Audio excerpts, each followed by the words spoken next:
how about you? Yes, it's the new Swan Show with our great singing star, Doris Day. Well, I swan. Our special guest, Bing Crosby. The Four Hits and a Miss, the new Les Brown Band. We use one exclusively, how about you? Yes, how about you? Who, me? My name is Robert, hair of gold, eyes of blue, and muscles like Errol Flynn Hope.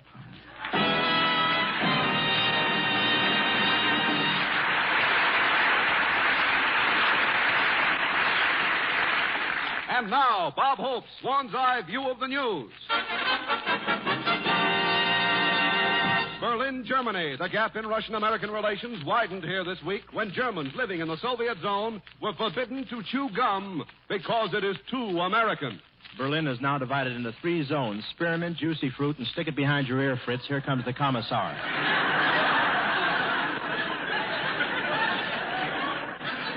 After the law was passed against gum chewing, they arrested one German because his jaws were moving. Policeman said, you were either chewing gum, talking, or reading. The man said, I was only breathing. Policeman said, let me see your permit. Gee, imagine if they abolished gum chewing here in America, we'd be in an awful fix. What would hold the theater seats together? I owe a lot of wonderful memories to gum chewing. I used to chew it as a kid. My girlfriend used to chew it, too. In fact, when we kissed, sometimes it lasted 3 hours. Washington, D.C. Dr. Northern, a nationally famous biochemist, has proved to the Department of Agriculture that the addition of minerals to the soil produces vegetables that are more than 5 times as rich in vitamin content. They've injected so much iron into the celery, lettuce, and radishes that now if you toss a salad and it misses the bowl, it can break your leg. And the latest method is to drop the minerals on the soil from a plane. You have to aim carefully, though. One Pennsylvania farmer missed his field, and a mile away, John L. Lewis came running out of a mine shaft with a geranium popping out of each eyebrow.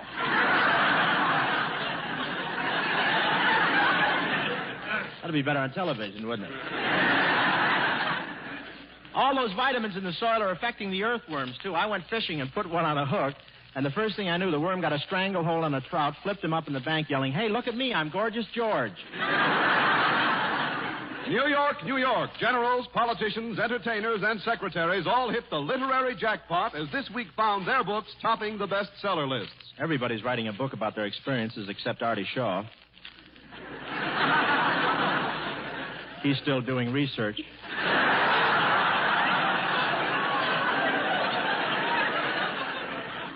And Drew Pearson tried writing a mystery story, but it didn't work out. He couldn't control himself. In the first paragraph, he predicted who did it. I'm reading a book right now that's very interesting. It's about a traveler who's hiking around the United States, and when he comes to California, he thinks it's so beautiful that he sleeps at night under a rose bush. It's called The Case of the Quick Frozen Tourist.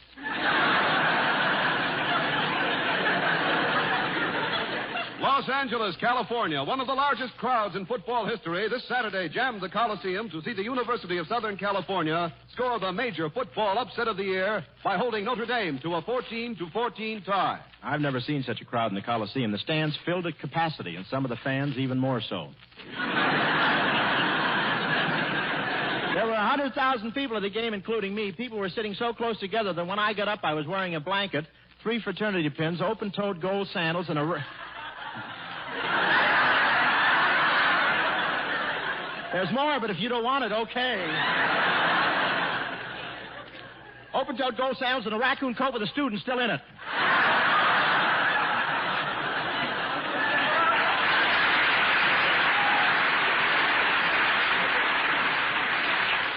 Oh, you're so impetuous. Boy, that was really a rough game. I never saw 2 teams knock each other around like that.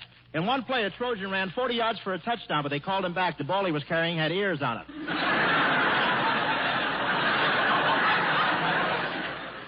Polytech University. Professor Capstaff, noted psychiatrist, made the statement that his experiments have proven that inanimate objects can think. Hi. Inanimate objects can think? Well, that's right, Bob. So yesterday I went to a psychiatrist, and you know what I did? I took a cake of Swan soap with me. The first 4 rows better move back. As he warms up, small bubbles come out of his eyes. Well, Sir Bob, the psychiatrist put that cake of Swan on his couch and asked what was troubling it. And that little cake of Swan looked up at him and said, well, nothing's troubling me. I'm happy. I'm happy because I'm the newer, better white floating soap. I'm wonderful in the bath. I don't leave you with a taut, soapy feeling because I rinse away so completely and leave your skin soft and smooth. I know. I use it on my hands, and they're getting so soft my fingers look like 5 peeled bananas.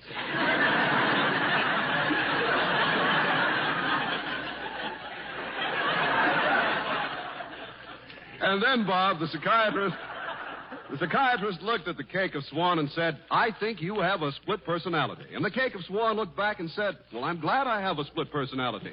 You can use half of me in the kitchen and half in the bath. If you don't buy it this way, folks, he pokes it through your bathroom window on the end of a mop. Well, Bob, I want everybody to know about Swan because it's made by a modern, patented process that no other soap can use. That's why when you use it anywhere in the household, you'll agree that Swan is better for bath, better for dishes and hands, better for baby.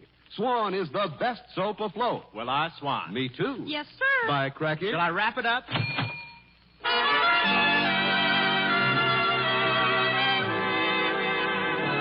Here is the cover girl of modern television and radio magazine, Miss Doris Day with Les Brown and his band. Miss Day, please.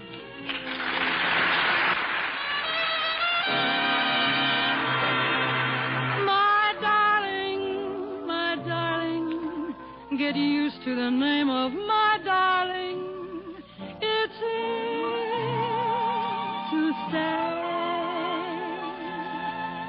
Till a moment ago, we were Mr. and Miss, discussing the weather, avoiding each other's eye. Till a moment ago, when we happened to kiss, and we kissed the Mr. and Miss goodbye. Now at last, I can My darling. My darling, I've wanted to call you my darling for many and many days. My darling. My darling, I fluttered and flared like a starling. My courage just melted away. Now all at once kissed me, and there's not a thing I'm sane enough to say, except my darling, get used to the name of my darling. It's here to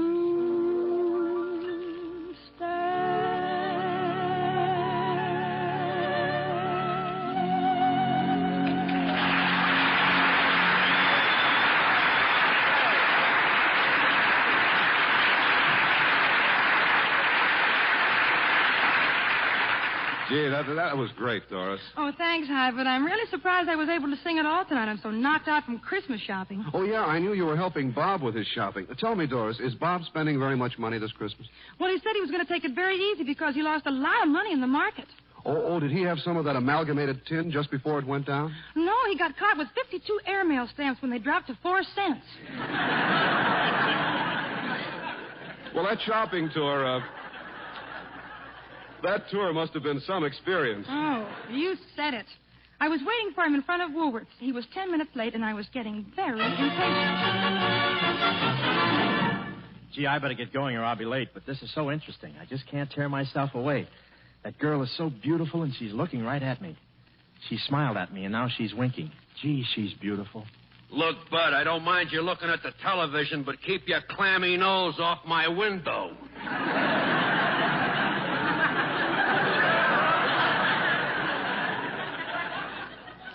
I didn't have my nose against your window. You did, too. And look at those 2 spots you made with your eyeballs. I'm sorry. Okay. Now take your stool and your little bag of popcorn and go home.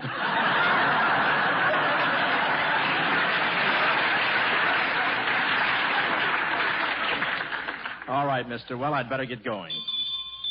Ho, ho, ho. Merry Christmas, boy. Well, thanks. And Yuletide greetings to you, Jolly St. Nick. Who's jolly? This California sunshine's freezing me to death. My feet are killing me, and this morning my unemployment check bounced. Gee, are things really that bad? Things are nauseating, boy. They're horrible. Merry Christmas, everybody. Put some money in the pot, boy.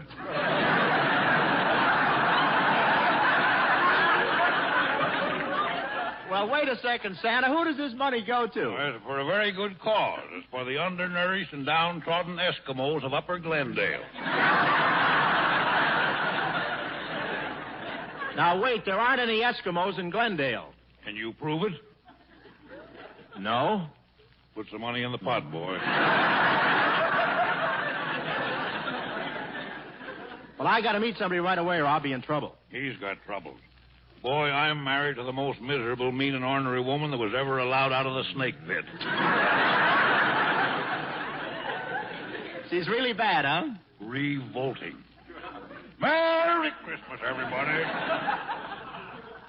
Boy, my wife's so homely, she's got a face like a plate of mashed potatoes with the lump still in it. Put something in the pot, boy. Okay, here's some loose change. Thanks. You know, I only get 10% of what I take in. Last week, the organization made $20, and all I got was $150. Well, just a second. If you only get 10%, how come they got $20 and you made $150? Oh, I don't know. Just lucky, I guess. Merry Christmas.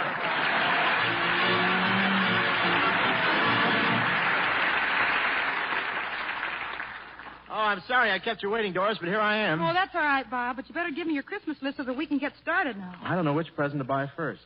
Well, you should always buy the first gift for the person you love the best. But, Doris, I've got everything.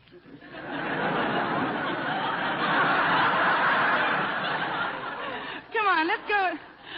Let's go in this department store right here. Huh? Okay.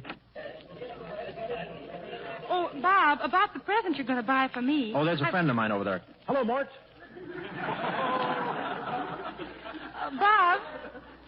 Bob, when you buy a gift for someone, don't you agree that you should buy them something they really want? Oh, naturally. Good. Well, I want either a real emerald and ruby bracelet and a full-length ermine coat trimmed with mink, or a platinum diamond wristwatch studded with diamonds. Hello, Mort.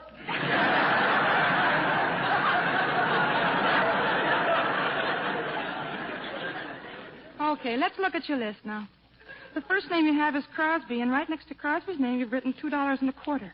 Is that what you're going to spend? That's plenty. Last year I wanted a motorcycle to ride around Paramount Studios with, and I hinted it to Crosby. I must have told him 50 times that I wanted a motorcycle, and then came Christmas. What did he give you? An oil can and a road map. Well, look, Bob, I have a wonderful idea. You give me your money because I know much more about shopping than you do, and I can save you an awful lot. Okay, here's my wallet. Oh, there's something that would be nice for Bing. A set of matched golf clubs. Oh, wait a second. Oh, Clark, how much are those golf clubs? $190. Hello, Mort.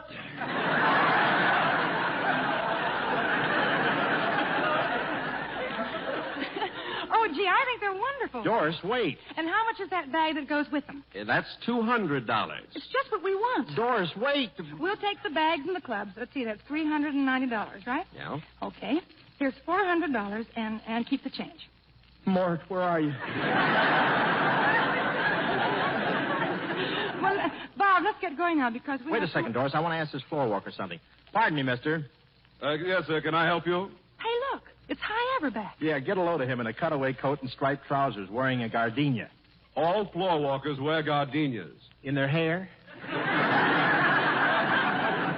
Hey, excuse me a second, Bob. Yes, madam, the big spectacle is on the 4th floor. Hi, why do you have to take a part-time job in this? Excuse me, Bob. Yes, miss, the big spectacle is on the 4th floor, and don't forget, tell your friends about it. Oh, what's the big spectacle on the 4th floor? Well, haven't you heard about it, Bob? It's the most beautiful Christmas tree in town. It's 35 feet high, has 1,000 lights, and 1,500 ornaments. Are the ornaments pretty? Oh, Bob, they're beautiful. Each one is a sparkling, dazzling, shining, pure white cake of swan soap. Hello, Mort.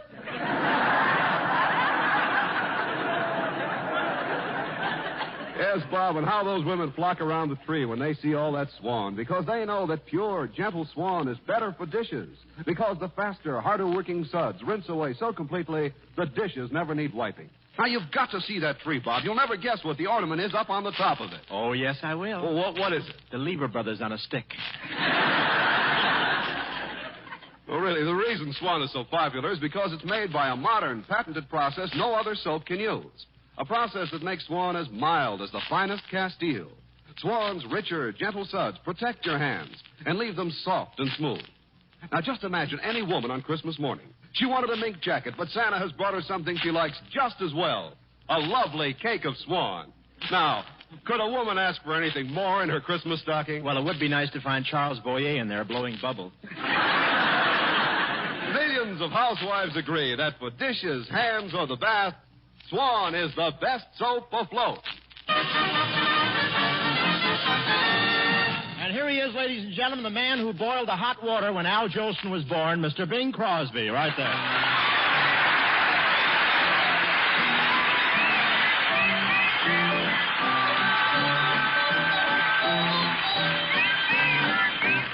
A little bird told me that you love me. That you love me. And I believe that you do. That little bird also told me I was falling. You're Falling for no one but you. There's no use denying, I might as well confess. Of all the girls I know, dear, I'm sure I love you best. A little bird told me we'll be happy. Wanna be happy. And we believe that it's true. A little bird told us you'll be married. And we believe that it's true. This little bird told us when you're married. We'll have a pretty cottage not too far, all fenced in like a movie star. Great Dane pup, we're going to call him Ace, lying there by the fireplace. A goldfish pond and a wishing well. Everything is going to turn out swell. A little bird told us you'll be happy. And we believe that it's true. And now we know that it's true. In June, it's bound to come true. Love that little lovebird.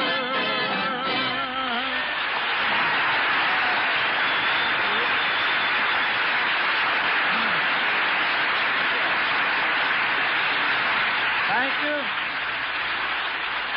Thank you. Thank you very much, and good night, everybody.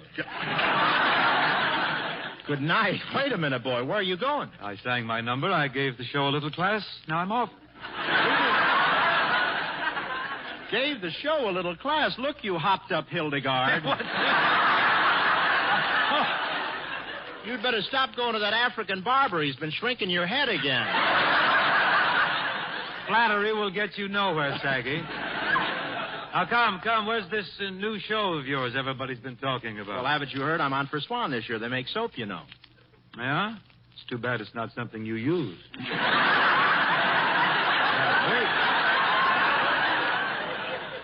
Hey, Lumplap, you've got two chins. Would you like to try for one? Now, let's face it, Nostril King. Before I sang my song, this show was laying a large swan egg. True or false? Get him. Look, Philco Knob, last week... A large set. You're wearing the cabinet there, too. Look, last week my hand slipped and I happened to tune in your show. Now I know why it's transcribed and you broadcast it later. What do you mean? Gives you time to get out of town and hide before the people hear it. To think when I first met this boy, he had a job blowing out glove compartments at a car wash.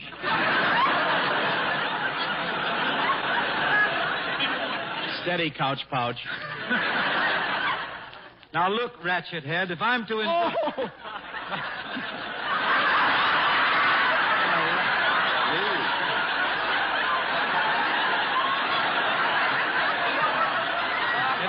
Wait. Late writing. Wait. Oh, there's some sneaky things going on. If I'm going to endure this vilification, I want my money first. Shall I explain vilification before we go on? He'll understand it around Gonzaga anyway. How about that? He's been on the show for 3 minutes and he's worried about the loot. Bing, what are you knocking yourself out for? After all, you know you can't take it with you. I know, so I'm sending my brother Everett on ahead to open up a charge account for me. I'm ready. Bing, there's something that's always bothered me. When you send in your income tax, how do you get that mattress in the mailbox? Easy, bog brain. I never have any trouble with my taxes. Why, I'd give President Truman the shirt off my back. I know. I saw pictures of him wearing it in Key West.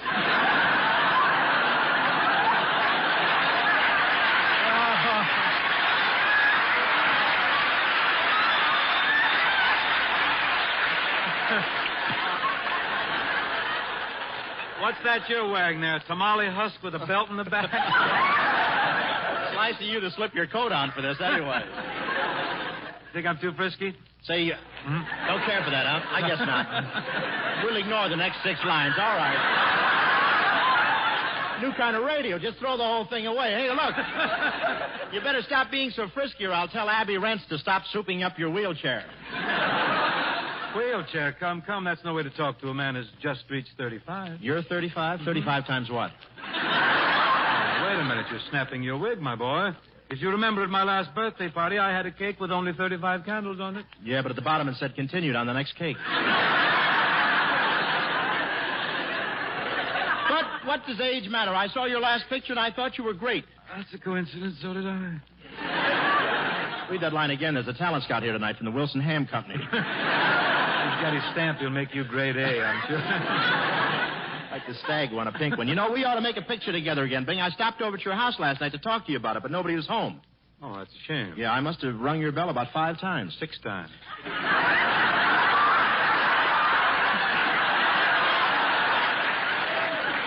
Oh, so it was you up in the window with the hot oil, huh? Look, Vigor, old boy, you're just jealous because I made the pale face without you. Me jealous of Bob Hope? Mm-hmm. I have so much more than Ho's nose. Why should I fight it?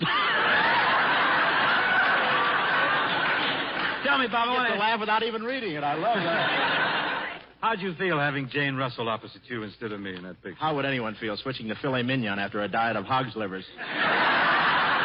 Hold it, swivel snout, hold it. But really, Bing, we always have so much fun making pictures together. People seem to like them. They do well at the box office. How come we haven't worked together lately?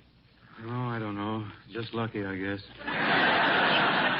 I don't know how to break this to you, kid, but on the screen, you sort of cramp my style. What do you mean? Well, for my money, you don't look too good. With your money, nobody has to look too good.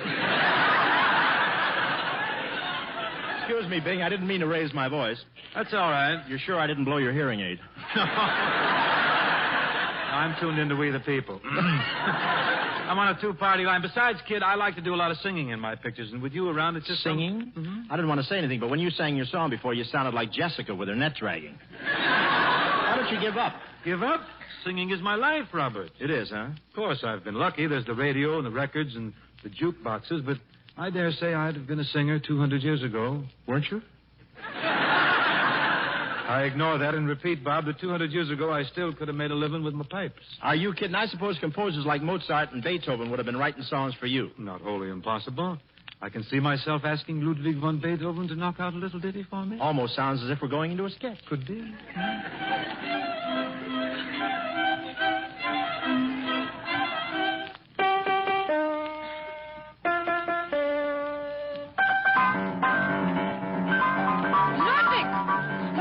Beethoven, start that rocket and finish that symphony already.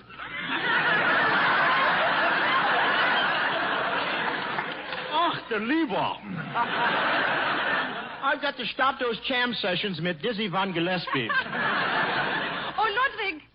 Ludwig. Ja, Mama. I've got the message for you. Mo called. Mo who? Mozart. Mama, have you been spiking the strudel again? Oh, Ludwig, there's There's somebody here to see you. Herr Bingle von Crosby. Oh, well, send him in. Good day, I'm Herr von Crosby. Who? Herr von Crosby. The Crosby, I believe, but where the hell?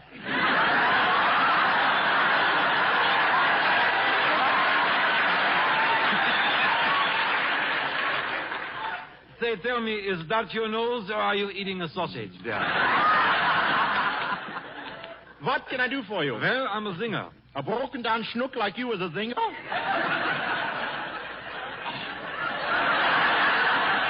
Och, to liverwurst, this is giving me mine Charlie's. I'll have you know I'm Bingle von Crosby, the famous singer. For 3 years I played at Schlapsy Fritz's. And I've come all the way from Unter der Linde to see you. Jawohl, auch der Lieber und unter Blitzen, you Schweinhund, you. Lean back, Dummkopf. You're getting Limburger on the microphone. Believe me, that's an improvement.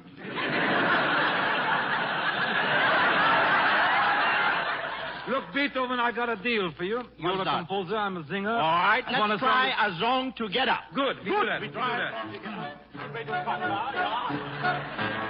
You know, Crosby, I dedicated this composition to that wonderful restaurant that used to be on Oberhauser Street. Oh, yeah, you mean that delicatessen place where they had those king-size pigs eating? Yeah.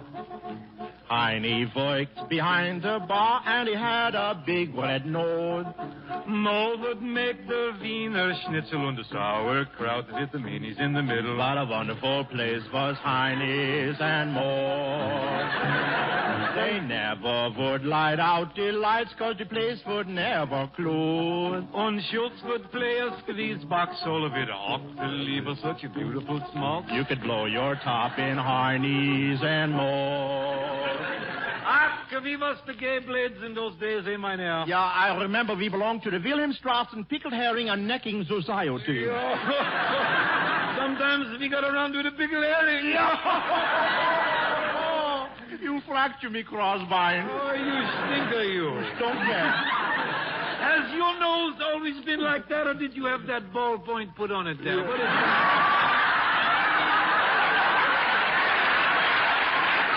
The free lunch was gorgeous.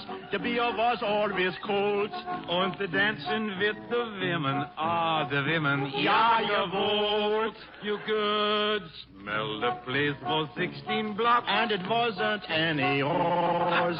Garlic cheese and old Limburger. And pickles mixed with the herring together, and the meatballs tasted just like leather. Chopped up liver and bologna. Pickled pig's feet that were bony and salad. Say, Professor, What is it? now you heard me sing. How do you like my voice? Please, not while I'm eating. Let's go where the place is jumping. Let's all go down to Heine's and more.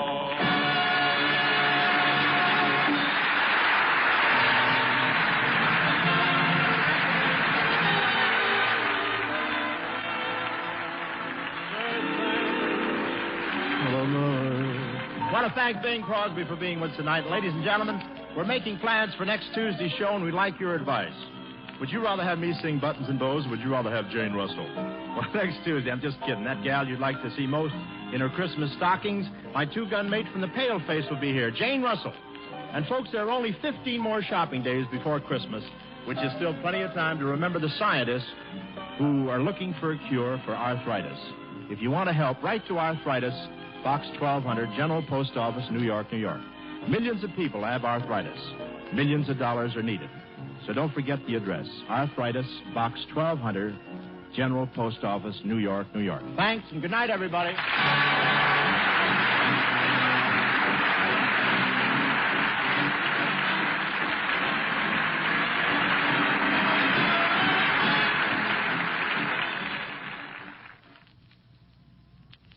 Mirror, mirror on the wall, is my hair fairest of them all? It is when you use Rave Cream Shampoo. Rave leaves your hair so clean, so soft, so easy to manage. Easy to manage because the pure lanolin in Rave is specially blended with other important ingredients to make hair behave, even on shampoo day. Try Rave Cream Shampoo. R-A-Y-V-E. Rave Cream Shampoo. This is NBC, the National Broadcasting Company.